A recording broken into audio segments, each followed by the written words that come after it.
Hello, players. It's your humble handicapper coming from his home in Las Vegas, Nevada. These are coming out a little late today. I had not one but two parties with my daughter today. Yes, 6-year-old parties. I am wiped, but not wiped enough to get us some picks this weekend. We're at the halfway point of the season, so it's week 10. 9 weeks under the belt, 9 weeks to go. Let's get right to it. First game, we're going to the morning game in Germany. Voss's Lows, that's right. Seattle Seahawks are playing the Tampa Bay Buccaneers. Seattle Seahawks have been rock solid for me this year. And I'm going to keep riding that. They're 2.5-point underdogs. I think they should be favored. Tampa Bay looks pathetic. There's no reason they shouldn't have won that game against the Rams. And you take away that bad call in the Atlanta game, they should have lost the last 7 games in a row. They can't run the ball. Brady's a statue, like I always say. They had that last-minute drive. I mean, the Rams should have put that game away. Quarterback, the kid for the Seattle, he is playing lights out. Number 3 rated quarterback, QBR. They're doing all facets of the ball. Great receiving core. I can't see Tampa having a chance to win this. And plus, Brady's one of those kind of quarterbacks. He's a creature of habit. You're telling him to change his whole habit, go back to Germany. The only thing that kind of makes you a little nervous is the Seahawks will be traveling farther than anybody else has traveled this year, all the way across from Seattle to Germany. But that being said, I still am the Seahawks plus 2.5. Next game we're looking at the Pittsburgh Steelers. They're catching 1.5 at home against the New Orleans Saints. Saints are coming off of that tough physical game against the Baltimore Ravens. Now they have to play another NFC North game in the Steelers. They're banged up. They're walking wounded. Steelers are getting about Watt. I mean, he is the center of that defense. They lost Fitzpatrick, which kind of hurts. But I still like the way they're playing defense. Pickens will have a couple weeks to get under his belt coming off the bye. Tomlin 11-4 off the bye.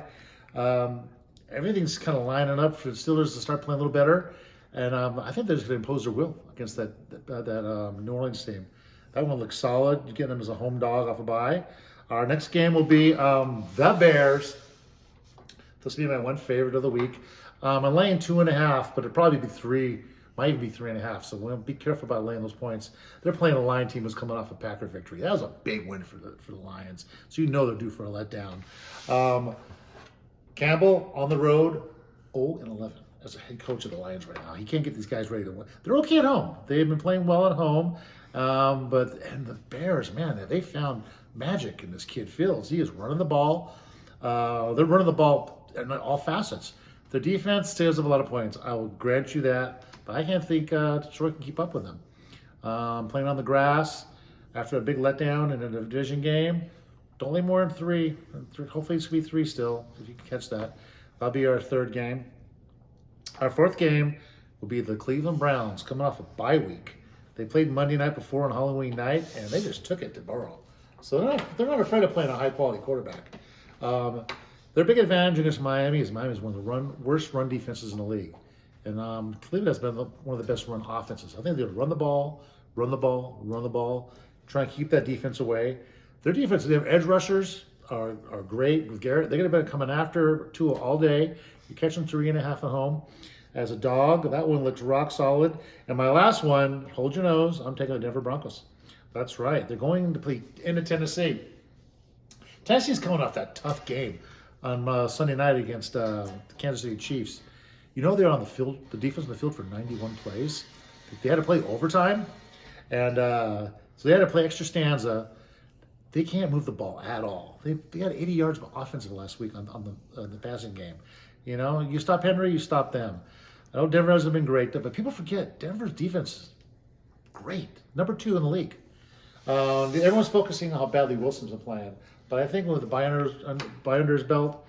I'm not too crazy about the coaching advantage. I think that coach is the wrong coach. Hack is not good for Denver. But catching 2.5 at home, on the road against that Tennessee team, who's just probably going to be gassed. They can't put any points on the board. They're one-dimensional. We stop that dimension, we can beat them. So those are going to be our 5 plays for today. People have been asking me about my totals. I've been throwing out totals. The first time I did, I went 2-0. The second time, I went 0-2. So a little leery, but I think totals are still fun. I think the 2 fun totals this week will be taking the Jacksonville, going to Kansas City. They're both going to score a ton of points unless something weird happens with the weather. Afternoon game, look at that the Chargers going into San Francisco. San Francisco, yeah, they have all their toys back. They are healthy. They're going to put some points up. I think Chargers will be in catch-up mode. The receivers, of course, still banged up, but they can put some points on the board. So those would be your 2 overs for the weekend.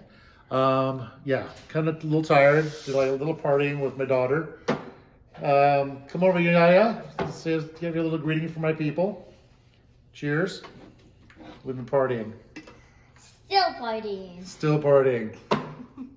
Say your piece. Don't forget to hit the subscribe button and the thumb and the like button. That's it. Well, anyways, me and Yana are going to go back to partying. Have a good one. Good luck.